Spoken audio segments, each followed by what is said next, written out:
Para sahabat Nadi yang terberkati, berjumpa kembali pada program Edukasi Rohani.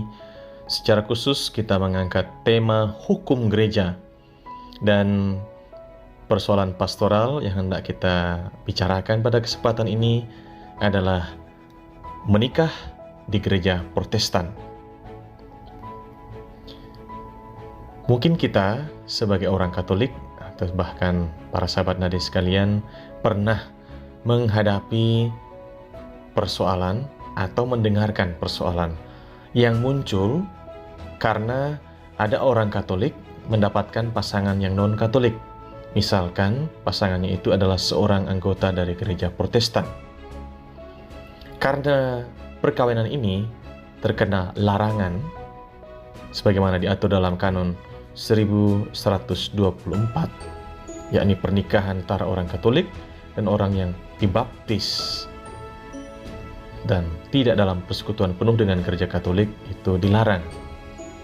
Dan juga karena pihak yang Protestan misalkan tidak mau menikah menurut tata cara gereja Katolik. Lalu pernikahan orang Katolik itu dan pasangannya yang Protestan ini dilangsungkan atau dilaksanakan di gereja Protestan. Pertanyaan kita kadang-kadang muncul, salah satunya ini, bagaimana perkawinan ini dari sisi hukum gereja? Sah atau tidak? Mari kita lihat tinjauan Kitab Hukum Kanonik, Kitab Hukum Gereja tahun 1983. Dalam Kanon 1059 dijelaskan norma seperti ini. Perkawinan orang-orang Katolik meskipun hanya satu pihak yang Katolik, diatur tidak hanya oleh hukum ilahi, melainkan juga oleh hukum kanonik, dengan tetap berlaku kewenangan kuasa sipil mengenai akibat-akibat yang sifatnya semata-mata sipil dari perkawinan tersebut.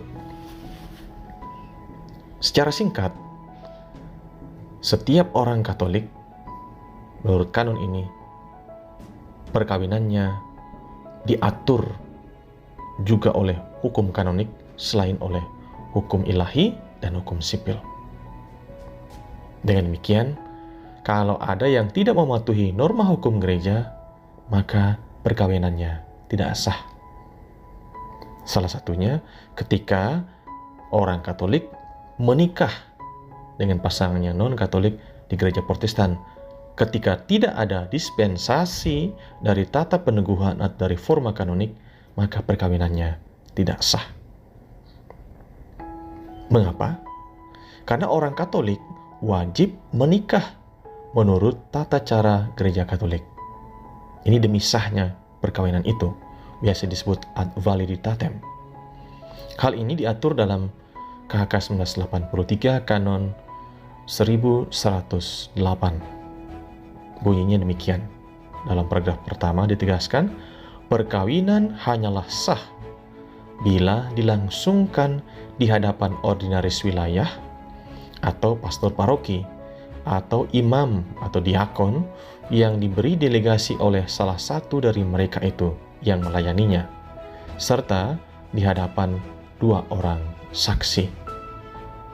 Ini inti dari paragraf pertama Kanon 1108, bahwa forma kanonik itu menuntut kehadiran kedua mempelai, dua saksi, dan pastor paroki atau ordinaris wilayah, misalkan Fikjen atau Fikep, sebagai otoritas yang berwenang untuk melayani perkawinan itu, atau kalau pastor paroki berhalangan atau tidak sempat, ordinaris wilayah tidak ada, pastor paroki atau ordinaris wilayah dapat memberikan delegasi kepada pastor atau diakon untuk menjadi pelayan perkawinan itu. Kalau dua mempelai hadir, dua saksi hadir, dan ada pelayan yang berwenang untuk menjadi peneguh perkawinan itu yang akan menanyakan dan menerima kesepakatan kedua mempelai, maka perkawinan itu sah. Sebaliknya, jika tidak ada, maka perkawinan itu disebut cacat forma kanoniknya. Dan cacat forma ini menyebabkan perkawinan itu tidak sah. Itulah konsekuensi Akan ada yang bertanya, apa konsekuensinya jika orang Katolik tidak menikah menurut tata cara gereja Katolik? Konsekuensinya adalah perkawinan mereka itu tidak sah karena cacat tata peneguhannya atau forma kanonikanya.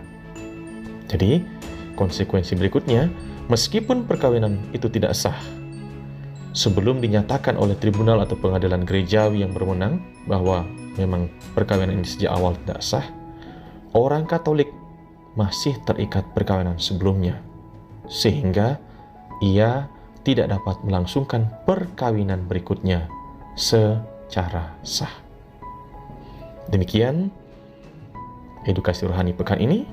Semoga kita terus berbagi harta kekayaan gereja Katolik dan juga bisa kita bagikan kepada saudara kita, tetangga atau teman kita, sehingga semakin memahami hak dan kewajiban serta aturan yang berlaku dalam gereja Katolik. Selamat berakhir pekan, salam sehat, salam nadi.